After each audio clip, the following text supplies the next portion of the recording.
Coming to you live from the JRE Tobacco Aladino Mobile Studios, it's the Cigar Pulpit. Hello, everybody, and welcome to another sermon from the Cigar Pulpit.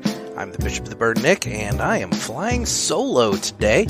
So I don't promise that this is going to be a super long episode, but, it's at least original content. The long and short of it is, Jeff and I had another super busy week. Let me stop there for a moment. So Jeff and I, obviously, we both own newspapers. Everybody, that listens for any period of time knows that.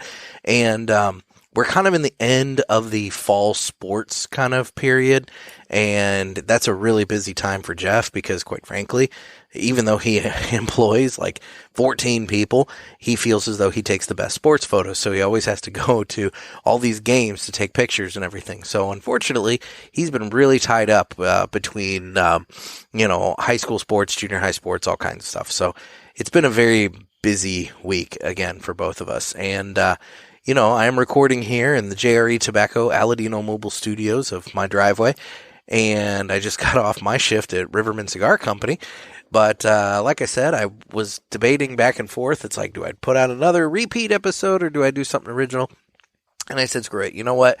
I've got time. I have got energy. So let's put something original out. So what we're going to do today is we're going to play a little game of Get to Know Nick. I'm going to talk to you about, myself a little bit. And for those, because we have seen a spike in listeners, some new listeners, and, some folks may not know, about me and the show. And I wanted to, give a little information there. So before we get into that, I am currently smoking something. I was smoking this on my way home from Riverman, and I'm going to keep smoking it. I've got another cigar on deck for if and when this thing ends before I'm done. I am smoking a Perdomo Habano Sungrown Churchill. It is a Nicaraguan Puro, and I'm past the halfway point. I'm coming up on the band on this thing. So really great cigar. Lots of hints of there's a woody component to it, kind of a graham crackery component to it. You get some pepper in the beginning and in the end. The middle, the pepper kind of goes away. The pepper on the retrohale is really, really prominent. But it's a great cigar, and it's going to come up again in conversation here soon.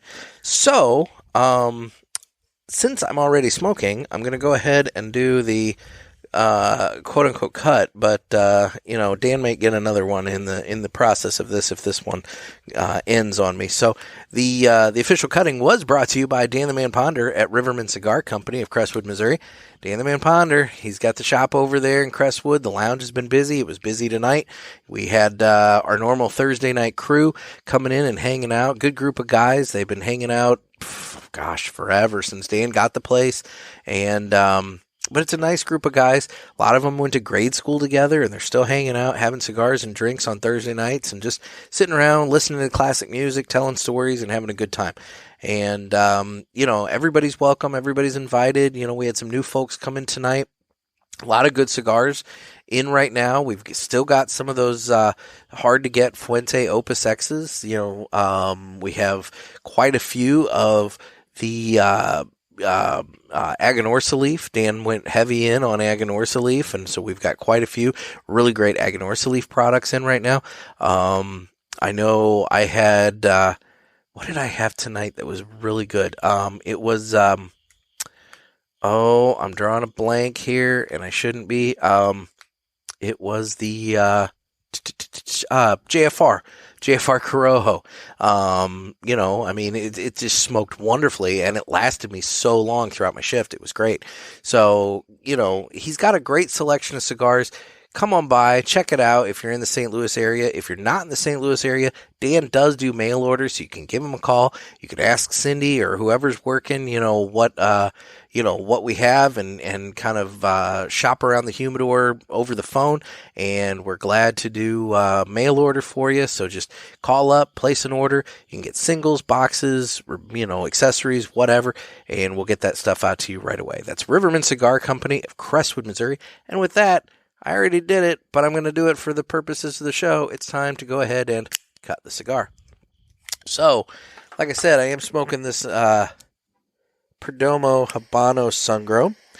And one of the things that I wanted to get into, I figured I'll start off by talking about myself a little bit and kind of how I got into cigars, because as people find the show, I think a lot of folks maybe are a little confused by our show slightly. I think they're expecting one thing and they get something else, and so it kind of throws them off a little bit. So I wanted to explain. So we are not your typical cigar show.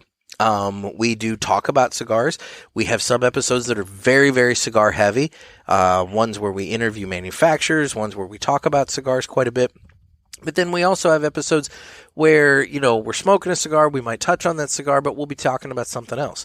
And part of that is that, as I stated in the very first episode, Jeff and I are not cigar experts. We are two guys that both enjoyed cigars, and we kind of have this ability to suck people into what we call our vortex of ignorance.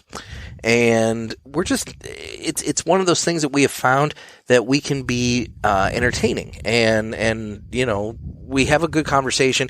People get engrossed in our conversation and they enjoy it. And so I'm saying this with all humility, by the way. It's kind of embarrassing to say, but people like talking with us. And so we kind of, originally, Jeff at the time owned a radio station, and he talked about how it'd be cool to do a morning show on the radio station. The problem was his radio station was an hour and a half from where I lived, and there was no way in God's green earth I was going to get up early enough to go do a morning show every day.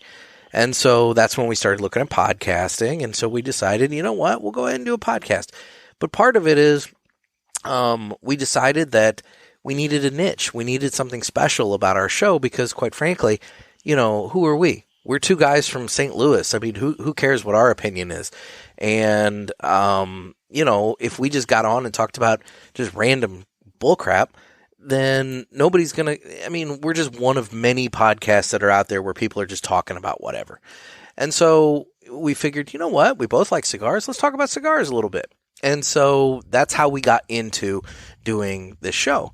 And what we have found is that as time went on, we were more and more comfortable talking about other things than just cigars. If you go to our very early episodes, which I don't necessarily recommend, but if you do, you'll find maybe slightly more cigar content. And over time, as we would say little stories about our lives and interject little things about ourselves, people would pick up on that, and they enjoyed, hearing some of that. And, and we found it was entertaining. It was, a lot of times Jeff and I have some really stupid stuff that happens to us. And so we kind of decided, let's just go ahead and jump in and do this. And so, we kind of started expanding the focus of the show. And that's where the true, I feel of the Cigar Pulpit came about, which is that what we're doing here is we're giving you some cigar information, but at the same time, we're trying to bring that lounge experience to you. We're trying to bring that conversation that happens between people sitting around in the lounge to you wherever you happen to be it in your car, on your deck. Maybe you're even sitting in a lounge and listening to us, in which case I would say turn us off and engage the people in your lounge, unless they suck, in which case go ahead and keep listening to us. But, it's just one of those things that we're not bringing you the ins and outs of the industry. We're bringing you entertainment, and hopefully we're bringing you entertainment. And so that's what we're trying. And so, yes, there are some episodes where Jeff and I are eating an MRE and being stupid about it. But then there are other episodes where we're interviewing Nick Perdomo, Huso Aroa, Christian Aroa. We've had John Huber on. We've had Nick Melillo on. I mean, you go down the line. We've had a number of really great cigar guests, and Michael Herklotz. We've had a number of people on that have been really, really great to talk to, and hopefully we have many more coming up. I mean, we just had a Pulpit Rewind, I think, last week, where we sat down with Eric and Bobby Newman of JC Newman. That was wonderful. We smoked the American from JC Newman with Drew Newman on the phone line, smoking the American for the first time with him, and it was his pet project. And that was really cool to be able to sit and smoke that cigar with Drew Newman, for the first time. So we've done some really great cigar episodes, but we mix in some goofiness here and there.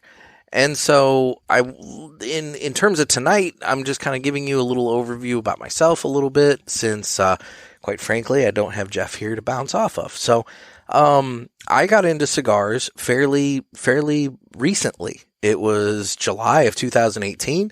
Jeff and I were out in Las Vegas, and we stopped in the Monte Cristo Lounge in Caesars. He wanted to pick up some cigars because he'd been smoking cigars for a while. And I hadn't, but I was there, and it was a gorgeous shop. You know, it was a really nice humidor. Everything was presented so well. The lighting was great. I mean, it was a really great presentation. And the pretty blonde Russian lady that was working the humidor definitely helped in my desire to go ahead and purchase something. And I kind of figured, you know what, when in Rome, go ahead and do it. So I bought a couple of Monte Cristo White Series, and we ended up not even smoking them in Las Vegas. We brought them back, and we sat outside one day after we'd gotten back from Las Vegas and lit them up, and the monkey climbed on my back. It was just one of those things that I just immediately became so, I hesitate to use this word, but I became addicted, and not to the cigar. I became addicted to the forced relaxation that the cigar brings. Every one of you know what I'm talking about.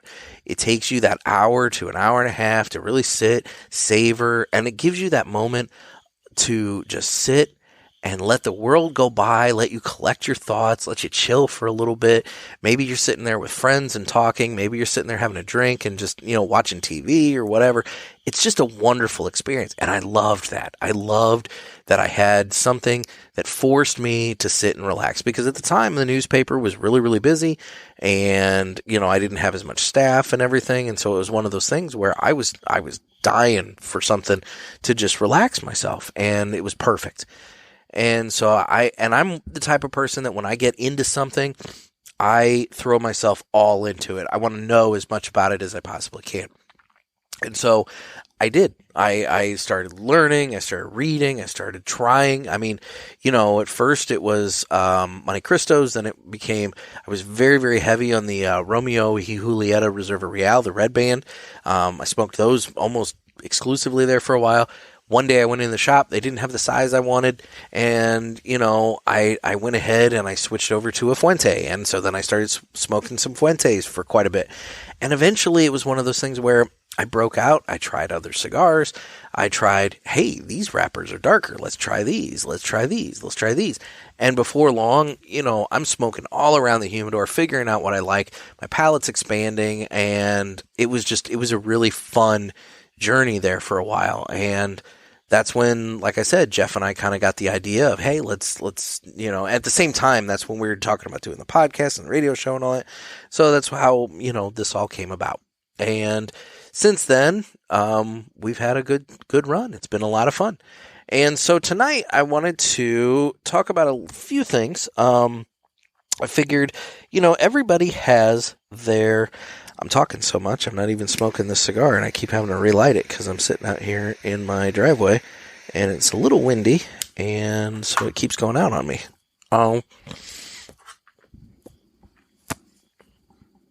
Get that thing going. So tonight, I wanted to touch on a few things. First, everybody has their go-to cigars. Everybody has their cigars that, it's just, we all talk about our rotation. We all have our regular rotation of cigars, and, everybody's is different, and that's what's fun. And sometimes, and your rotation changes. I mean, I'm going to get to, my top five cigars in my regular rotation here in just a second. That's what I'm leading up to. But everybody has their rotation, but that rotation changes. And if you'd asked me what my rotation was 6 months ago, I'd tell you one thing, and now I'm going to, tell you tonight what it is. But if you ask me again in January, it might be totally different from this. And to be honest, I'd say two of them are fairly locked in place.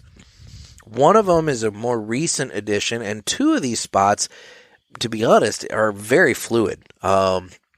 It's kind of hard it was hard for me to sit down and pin down, what 5 cigars I'm really smoking like on the regular. But these are them. And so I'm going to start with the cigar I'm smoking right now, which is the Perdomo Habano Sungrown. I love this cigar. Now, typically I smoke it in the Epicure, this being the Churchill. Dan was out of the Epicure, and so I went ahead and switched to Churchill, and I love it. Now I will say, the Perdomo 20th anniversary, I smoked that in the Churchill. It's an amazing cigar, but that's a story for a different day. But normally I smoke the Habano Sungrown in the Epicure, and I'd say that's probably my most frequently smoked cigar. It's always on rotation for me. And, Nick Perdomo and the Perdomo brand, you get a level of quality from them that, you can tell they really truly care. I know they draw test every cigar. With that said, I've maybe had one cigar that had a bad draw. But I can't even tell you. I'm going to say that, but I can't even tell you when. By and large, I have had no issues with Perdomo cigars. Now, they can be a little stronger than some people prefer. The Habano Sungrown that I'm smoking right now, I feel like it's a solid medium, bordering medium plus, especially when you get in the final third. But, it's got great levels of spice and flavor and complexity to them, and I absolutely love the Perdomo Habano Sungrown. My second one that's in my rotation really regularly, I buy this thing by the box, is the Romeo y Julieta Reserva Real in Nicaragua, the blue band one. I know I've talked about it on the show. It's blended by AJ Fernandez. It's got a great level of spice to it. And that is one of my just absolute regular go-tos. That one and the Perdomo Habano Sungrown, I'm always on those two cigars. Other cigars float in, and, I smoke a lot of other ones, but those two are my solid, regular, just absolute go-to cigars. My third one, though, is one that, like I said, is relatively recent to my rotation. I have bought it by the box. It's an amazing cigar, and I absolutely love it. And it's the Aladino Classic. And it's got the Habano wrapper, and it's got the Habano and Corojo going on in the middle of the cigar, and it's just a wonderful cigar. And if you haven't noticed, I do like Habano. I'm a big sun-grown Habano fan. I've gone from the light cigars all the way to the Maduros and the super heavy cigars, and I've now kind of settled into this sweet spot of the Habanos and the sun-growns and those kind of things. I tend to go more medium to full-bodied, but there are some really good Connecticut's out there, and I've talked about those on the show before, but if you're going to notice anything on this list, it's that I tend to go more Habano and sun-grown. But the Aladino Classic, when I tried that on our 100,000 download episode earlier this year, it was just lights out. It was amazing. And since then, it's come out. It's available in stores, and I smoke that all the time. I love the Aladino Classic so much. My next one is one of the two that is kind of in a fluid category, I would say, in that, it's one of those things where it's definitely much more variable depending upon the time. This next one, the reason I'm counting it on the list is because I've been smoking a ton of them lately, because I picked up a ton of them when I was out at Two Guys in New Hampshire. Okay, fine, whatever. When I was out there in September, and it's the Abuelo from United Cigars, also made by Jerry Tobacco, makers of Aladino. And so it's one of those things where it's a very familiar kind of cigar to me. I do feel like it is one that if Aladino were to have come out with it and put a Aladino A on it, I think it would definitely fit somewhere in their family there. But the Abuelo, fantastic cigar, great construction, great flavor on it, nice price point, and I really enjoy that cigar. I tried it for the first time in the Cigar Authority show pack. They sent a unbanded like test version to everybody in the show pack, and I tried it there. They did it again, I believe, when the cigar came out. I think they put a band on it and sent it out. And since then, I ordered it a few times from them. And then obviously I picked up a box and quite a few of them when I was up there in New Hampshire. And I've been smoking a lot of the Abuelos lately. And then my last one is one, like I said, again, another fluid entry on the list. It could go any which way. To be honest, it was kind of hard pinning down this last one on the list. I could give honorable mentions to the Fiat Lux from Luciano. Amazing cigar. I could give an honorable mention to the Sancho Panza. I'm blanking on the one. It's not the Connecticut. It's not the Maduro. It's the it's the maroon banded one. That one is put out, I believe, by General and Matt Booth from Room 101. He reblended it for him, and it's an amazing cigar. I love the Sancho Panza, the maroon one. There's some from Aganorsa Leaf. That JFR I was talking about earlier, I could easily put that in this spot. But one that I'm going to mention, and it's kind of a shameless plug for Dan the Man over at Riverman, but he got in some house blend cigars that are put out by Davidoff, and they come in Connecticut, Habano, and Maduro. And the Maduro or Habano is the one that I've been smoking a lot of. It's a nice, great, good long filler cigar. Good flavor, great burn, whatever. But for me, the price point on it is really nice because, I do smoke a lot of cigars, and it's one of those things where, as Jeff talks about, you got to keep your dollar cost average down. I tend to not like to go more short filler. I want at least a long filler cigar.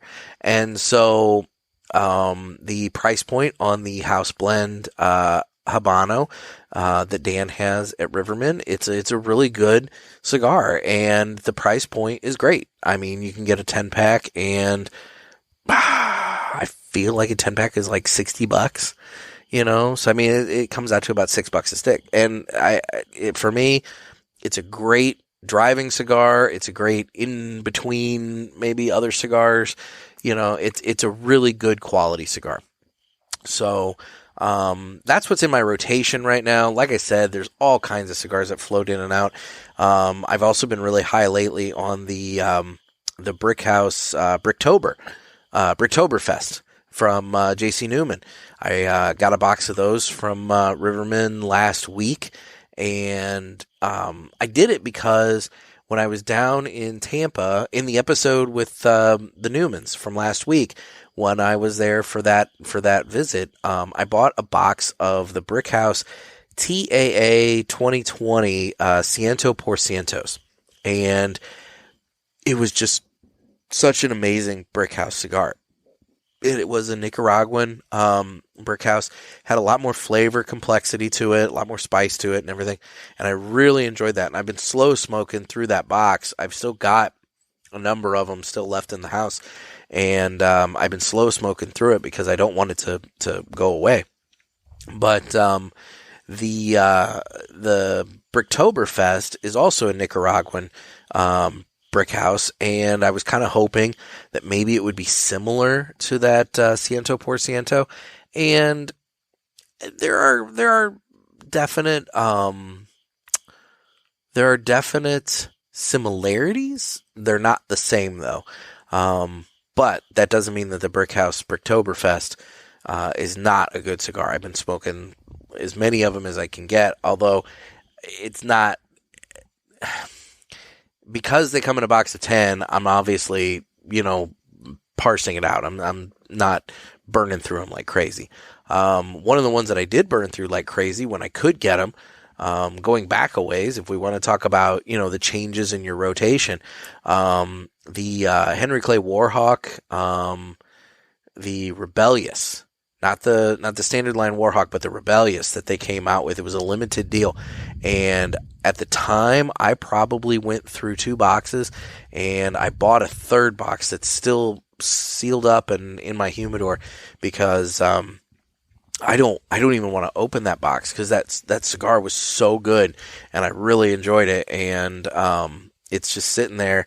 And I know at some point I'm going to want to open it up and have one, but for right now, it's perfectly fine just sitting and chilling and doing its thing. But that's an example of how, your rotation can change. Obviously, because it was a limited project, I had to smoke it while I could and then move on to something else when it wasn't available anymore. So that's cigars. Now, the other thing I wanted to touch on, if you're not all super bored yet, before we get into the business of the show, is since we are coming up on Halloween, I was talking with the guys in the lounge tonight a little bit. Yeah, my cigar keeps going out. About horror movies. We were watching Major League on TV, and they kept promoting like it's, Horror Fest or whatever, on this channel, and they were going to be running a bunch of horror movies. And so, we got in a discussion of, what horror movies are good and, what horror movies do everybody like. And I figured, this could be something fun for me to talk about tonight too. So I'm not the biggest horror movie guy. I'm not a fan of jump scares. I'm a very jumpy individual. I scare easily. And so I'm not a fan of jump scares. So like a lot of the 80s slasher movies and things like that, I'm not into. I'm not into a lot of these, cheaply made, kind of ghostly horror type things that are out right now, like Annabelle and the Conjuring and all. I don't do any of that stuff, and so my list of horror movies is probably going to be I have a really old one, 2 from the 70s and 2 from the 90s, and so we'll kind of go through theirs. So I'll start with the really old one. And my first one on my list is The Invisible Man from 1933 with Claude Rains. Guys, if you haven't seen the original The Invisible Man with Claude Rains, it is such a wonderful movie. When you consider the fact that this is 1933 and the special effects that they did to have him unwrapping, the bandages from his head, and there's no head there, he's invisible, and just all the different things that they have the Invisible Man do, it's just such a great movie technically. And then on top of it, if you actually think about it, and you do the math, when you go over those old Universal classic horror movies, the Dracula, the Frankenstein, all those old Universal horror classic movies, the death count in them really isn't very high. But the Invisible Man actually racks up the most on-screen deaths. He derails a train, in the movie, and 120 people die. So his total death count on film in that movie is something like 122 or 124 people. So I mean, if you're looking for a monster that's actually putting people underground, I mean, Invisible Man kind of beats out Dracula and Frankenstein and the Mummy and the Werewolf and all the rest. So, but anyway, but it's a good. It's a spooky movie that you can watch with kids, and it's not super. I mean, it's not gory. It's 1933 for God's sakes, but it's a super good movie. It was Claude Rains. I think it may have been Claude Rains' first movie in America or something like that. But I don't know. Don't quote me on that. But the bottom line is, if you haven't seen the 1933 Invisible Man with Claude Rains, you got to see it. It's such a good movie. Next up on my list is a movie that, I've watched it a number of times, and it always sticks with me and haunts me, is The Exorcist with Linda Blair. And it's such a just creepy, disturbing movie. I remember I watched it first on home video, and it freaked me out. Then they did a remaster and re-release. I'm thinking it was somewhere around 2000 or 2001. And they did a few things in that. And one of the things they did is they put little flashes, like split-second little subliminal flashes of the devil statue that go by. And, it's one of those, did I see that? What was that? And that kind of thing. But that just added a whole new level of creepiness to me for that movie. And just the fact that ultimately with that movie, good triumphs, you've got the priest, Father Marin and Father Karras, played by Max von Sydow and Jason Miller. They were such a great pair, dealing with the demon, in little Linda Blair there. And God, the amount of stress they put Linda Blair through was just outrageous. But that's, behind the scenes stuff. But, the combination of those two guys as the priest, it was really, really captivating. And ultimately, the old priest, he passes away. And spoiler alert, I'm going to talk about this, but yeah. So the old priest, he passes away. And then, the young priest, Father Karras, he ends up kind of taking the demon on slightly and then jumping out the window to his own death. And so, yes, Linda Blair is cured of the demon, but both the priests freaking pass away. And so it's kind of one of those things that you say, okay, yeah, it had a good ending, but at the same time, man, it took a heavy toll. But it's just one of those movies that when I watch it, I have to be really in the mood for it. And it's just an unsettling, eeriness to that movie all the way until, everything starts to happen and whatever. It's one of those movies that just kind of wraps you in its creepiness and just won't let go. My third movie on my list is Jaws from 1975 with Roy Scheider, and Richard Dreyfuss. That movie has put a fear into me that, a fascination and a fear into me that still is today. I am not a big fan of going into the ocean or lakes or really anything other than a pool because there are creatures that want to eat me and want to kill me. And some are larger, some are smaller, some are brain-eating amoebas that get into you, from lakes and things like that. So I'm not really a fan of, going into actual bodies of water that aren't chlorinated. But the thing about Jaws that just truly, honestly has stuck with me is I have top two ways that I just do not want to die. And one of them is I don't want to burn up in a fire because I just think that just sounds horrific. The other one is I don't want to be eaten alive by an animal. And watching Quint slide down the boat into the maw of the shark at the bottom there, it just was dear God, this is just horrific. And yeah, I don't want to be eaten by an animal. And so Jaws kind of has stuck with me. An amazing movie. I mean, Hollywood will burn to the ground the day they ever consider remaking it. I really hope they don't, but it's just a cinematic masterpiece, and I really enjoy it. My next two actually, you might get a little bit of debate. My next one is one that I think has maybe found a little bit of an audience here recently. At the time, I don't believe it did very well in the box office. I think it was one of those movies that kind of, I think over time it's kind of found its audience. And that's 1997's Event Horizon with Sam Neill and Lawrence Fishburne. Now, for those of you who aren't familiar with this movie, it's kind of a sci-fi horror in that it's in space. They've got spaceships, and the Event Horizon is a ship that disappeared. And, this other ship was sent to go and track it down or to find it. And the Event Horizon reappears. And so they get on the Event Horizon, and they kind of find out very quickly that whatever horror kind of befell the crew of the Event Horizon has followed the ship back. And the long and short of it is the Event Horizon went to hell.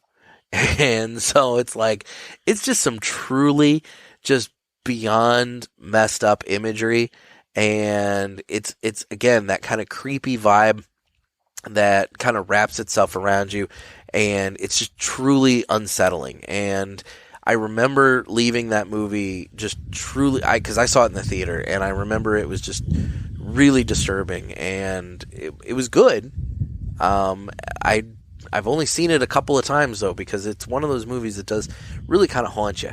So if you haven't seen Event Horizon, check it out. It's worth it if you're into horror movies. The last one on my list, I'm going to give credit to, because at the time, I thought it was really cool. I thought it was really imaginative. I thought it was really clever and out of the box. Over time, the methods used in it, I believe, have been overused and have kind of watered this movie down to where people, I think, dismiss it and they don't give it the credit that it should be given, because, you know, so many other movies have done the same thing that they did that it's just not, it doesn't get the credit that it should. And that's the Blair Witch Project from 1999. I remember seeing the Blair Witch Project in theaters. I remember all the hoopla about how, it was, is it real? Is it found footage, and everything like that. And just doing it that way with that kind of amateur camera style and, and everything. It was a really inventive way to make a horror movie. I do kind of feel like the ending kind of fell just a smidge flat for me. But at the same time, at the time when I saw it in the theater, everybody was so amped up, and the gal that I was with, she was really amped up. And so I remember that, it was a really truly interesting movie going experience at the time. Like I said, they've made some sequels. They're crap. They've made a lot of other found footage kind of movies. By and large, they were crap. The first Paranormal Activity, I would say, was kind of interesting. But they've since made a ton of those, and whatever, it's what it is. But for what it was, the first Blair Witch Project from 1999, I think is actually a really decent horror movie that, stands up. It's got it was obviously done on a cheap budget, but it worked. It's got that creepy vibe that I'm kind of talking about. I'm not into the jump scares, but the creepy vibe, I think, really brings a lot to it. Anyway, so that would be my top 5 horror movies. So why don't we go ahead and jump into even though I'm by myself, the United Cigars, One Must Go. Hey, Jerry Pulaski here. We all need to live united, as it turns out, but one, unfortunately, must go. Brought to you by United Cigars, makers of La Giana Havana, Abuelo, Red Anchor, Firecracker, and of course, United Cigars there. Distributors of Jose Dominguez, Garofalo, Mendoza, and Terranova. And the highly acclaimed Atabey, Byron, and Bandolero there if you're feeling fancy. Buy United, smoke United, live United. United Cigars, as it turns out. And I want to say, some of you are really triggered by the Jerry Pulaski, intro and outro for the United Cigars One Must Go. It's kind of funny to me, that he's a polarizing character. I'll say that much. Anyway, so One Must Go. And, I invite everyone that's in the Cigar Pulpit Parishioners group on Facebook to weigh in on this, since I'm doing this solo. Obviously, whatever I choose goes. It is what it is. I don't have somebody to debate it with. But tonight we have snack food. So we have popcorn, chips, cookies, and candy. I know which one for me. It's going to be popcorn. I worked at a movie theater for 2 years in high school, and I came home smelling like popcorn every night that I worked. And I to this day, I do not eat microwave popcorn. I will indulge in kettle corn if I find somebody making that, typically outside the Sam's Club or something like that. But, I will, or at a fair, I will do kettle corn. I will get popcorn when I'm at the movies. I don't get the butter. And if I were going to give you any recommendation, I would say all of you should also avoid the butter because it's nasty stuff. But I would probably go ahead and cut popcorn because every time I eat it, it's one of those things that I always get the kernels stuck in my teeth and it's just gross, Chips, it's one of those categories where what kind of chips are we talking about? Are we talking potato chips, tortilla chips? Are we talking, what are, and then there's so many different kinds. I like barbecue chips. I like sour cream and onion chips. Sun chips, Fritos. I mean, there's all kinds of different chips. So I'm going to keep chips, cookies. Come on. I like cookies, it's chocolate chip cookies, all kinds of different cookies. I like cookies. Candies, you know what? Candy's one of those things I could probably waver on. If I had to, I'm not going to say it's a toss-up between candy and popcorn. I think popcorn definitely edges out.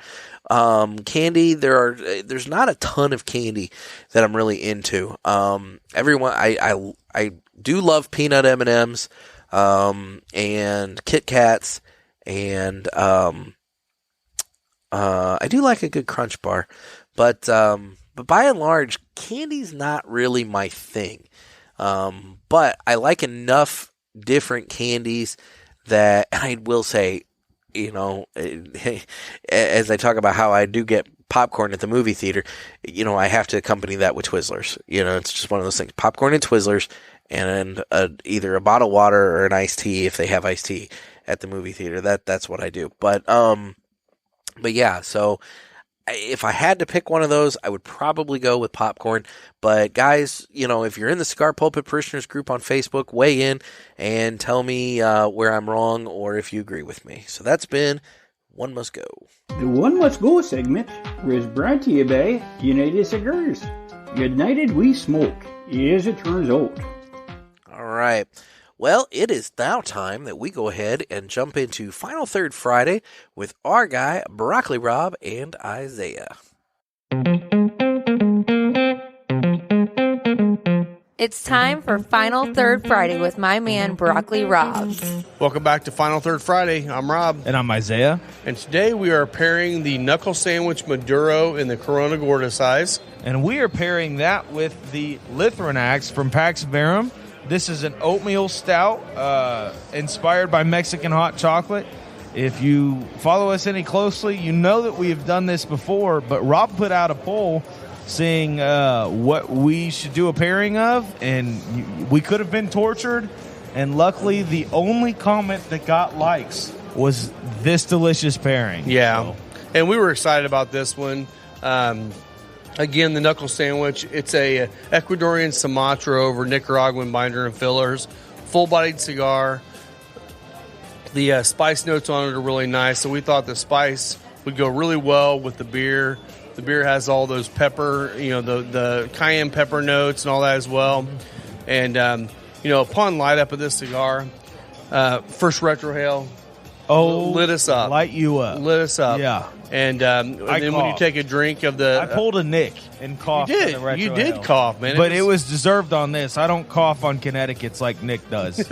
Nice.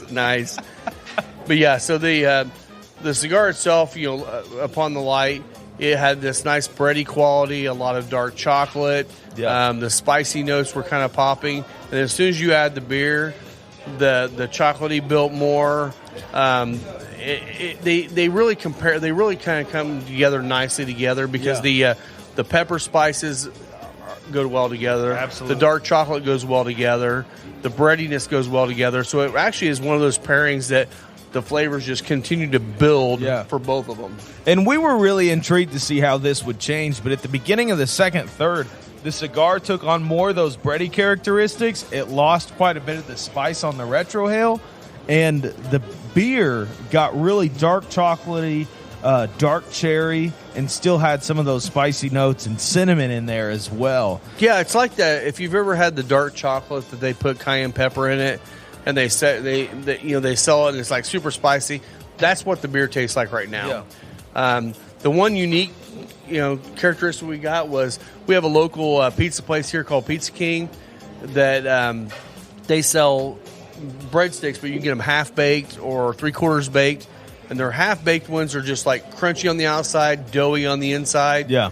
And literally this cigar tasted like that. Yeah. It was bready, doughy, buttery, a little salty. Yeah. And then the beer itself kind of pulled out the darker, the chocolatey, not really a rye bread, but more just like that bready notes, and they just really played nice together. Absolutely. It's really interesting the way the beer's playing with the cigar, because those are not the typical flavors that you get on the knuckle sandwich Maduro, but they're playing well together, and they are really changing the characteristics of each. It's interesting to see what I would think would be an extremely complementary pairing, where you're getting a lot of the same chocolatey notes from the cigar and the beer, a lot of the same peppery notes from the cigar and the beer. Yeah. And you'd think, oh, this would just be like overload.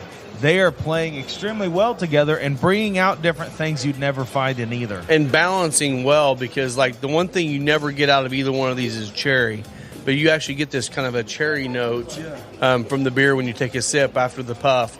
The one thing that's nice, too, this cigar, again, it's a full-bodied cigar, but with the beer, once you get in that second, third, the spiciness of the retrohale drops down, and then what happens is you take a sip and all the spiciness of the beer pops up. Yeah. So it's like, the spice level starting up here with the cigar at the beginning and with the beer, and then it just flip-flops. Yeah. So it's actually a really nice way to see how the beer and the cigar actually complement, and then also contrast one another in different times of the cigar. Absolutely. So, yeah. Get into the final third. The final third, it does get a little bit spicier on the cigar, but I'm still getting a lot of the same notes where the beer is spicier than the cigar.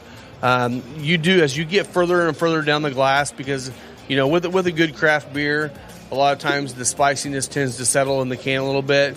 So as you pour it, it kind of settles a little bit. We're getting down, I'm about halfway down, you're a little further than I am. Yeah. The spiciness of the beer is kicking up more, so we're actually pulling more of that out, which then again is pulling more of the dark chocolatey, bready notes out of the cigar. So really that's it, guys. Again, if you want to come in here and try this pairing, the cigar is $13.59, and the beer is, I think, $7. Yeah. So when you get this, it's going to be probably around an $18 pairing. Come in and try it. We got plenty of this beer, plenty of these cigars. I think you're going to enjoy it. We do have this cigar in a Toro as well, so if you prefer Toros, you can always do that as well. But we just want to thank Scott, too, for the pairing on this one. And we will definitely be doing more of these shut-the-box challenges. So, yeah, absolutely. Thanks a lot, guys, and we will see you next week. Cheers. Cheers.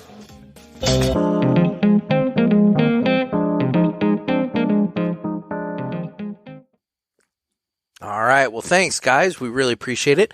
And for those of you in the Ingalls, Indiana area, make sure you swing by Final Third Cigar and Whiskey Lounge. Or if you're not in the Ingalls, Indiana area and you're swinging through the Indianapolis general area, make sure you track down Ingalls, Indiana. It's just northeast of Indianapolis. And swing on by and go see Broccoli Rob and Isaiah and all the crew over there at the Final Third Cigar and Whiskey Lounge. It's an amazing place. I know this episode drops on Friday, but on Saturday, the 8th, Mickey Pegg of All Saints Cigars will be there doing an event along with Tony Katz and Fingers Malloy, and it's going to be a just really great time. Lots of great cigars, lots of great whiskey, and just really great people. I mean, Rob has made just an incredible little lounge there. Great humidor, great bar, great, just vibe. The Cigarden is a great little place to visit and check out, and it might be getting a little chilly for it. I don't know if he's got heaters.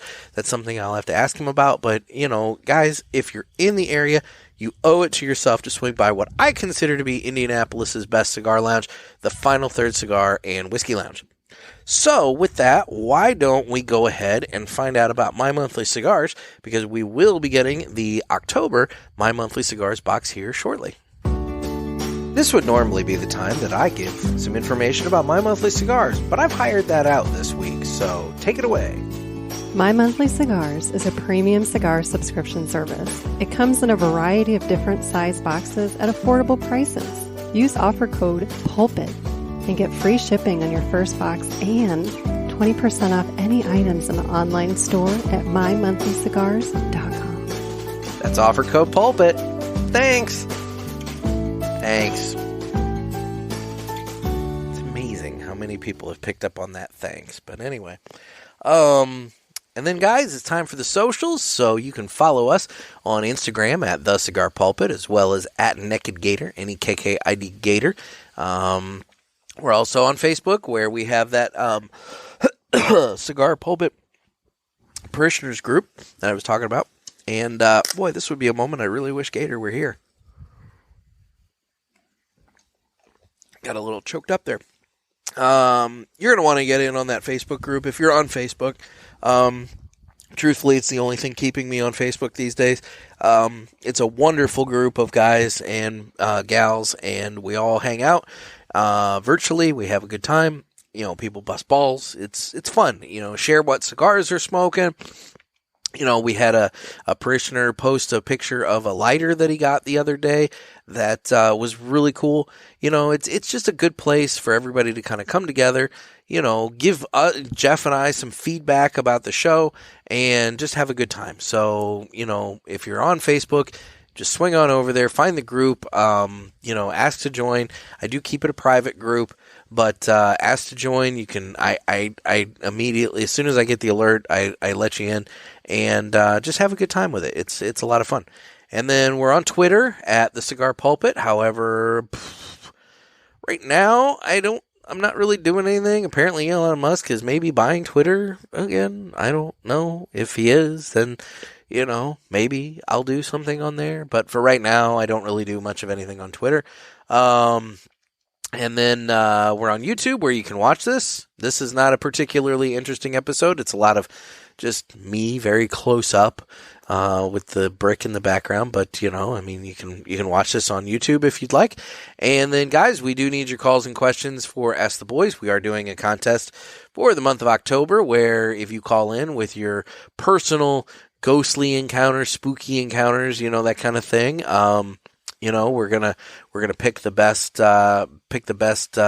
you know, paranormal encounter at the end of the month, and there'll be a prize awarded for that. So, you know, get in by calling the Ask the Boys hotline at area code 863-874-0000, and leave your calls, your questions, your thoughts, whatever. I mean, you know, it's I know some people are maybe saying that that segment's run its course. You know, Jeff and I are talking about the idea of maybe taking it back to once a month, to where we build up a whole month worth of calls and just take an episode to, you know, listen to the listeners, you know, kind of thing. But you know, that's something that we'll consider and get to. But for right now, call the hotline, area code 863-874-0000. Well, I am still smoking the Perdomo Habano Sungrown. I've been talking a lot.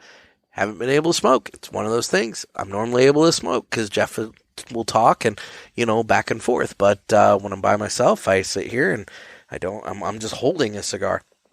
But, you know, it's smoking really good. I've had to relight it a few times. And I will say that when I relight this cigar, the pepper on it intensifies greatly. So now it's a really spicy little guy. I'm down to if I'm not at the final third, I'm real close to the final third of this cigar. And, you know, but it's such a great cigar. I'm going to finish it before I go inside to edit this up. So, you know, it is what it is. But, no, I highly recommend it. Part of my regular rotation. And, you know, there we go. Speaking of regular rotation and the Ask the Boys hotline, guys, I told you my top 5, you know, regular rotation cigars right now. Maybe you don't have 5 in your regular rotation. Maybe you only have a couple, but maybe call the hotline. Tell me what your regular rotation is. Give me some suggestions for cigars that maybe I haven't tried or need to circle back to try again. Call us up. Let us know what cigars you're smoking on the regular and maybe why you enjoy smoking them on the regular and why they're part of your regular rotation. You know, it's a good way to promote some cigars that, you know, you enjoy. So, give us a call, area code 863-874-0000. Well, I hope this episode hasn't been super boring.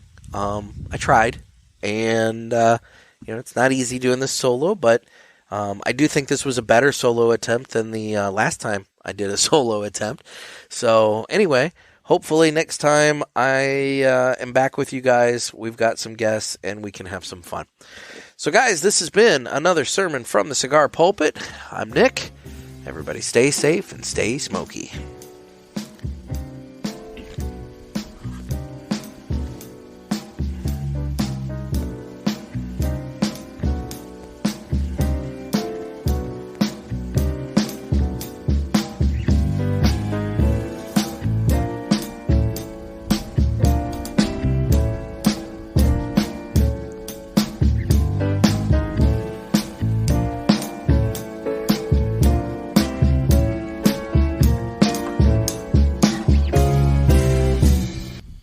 Later, guys.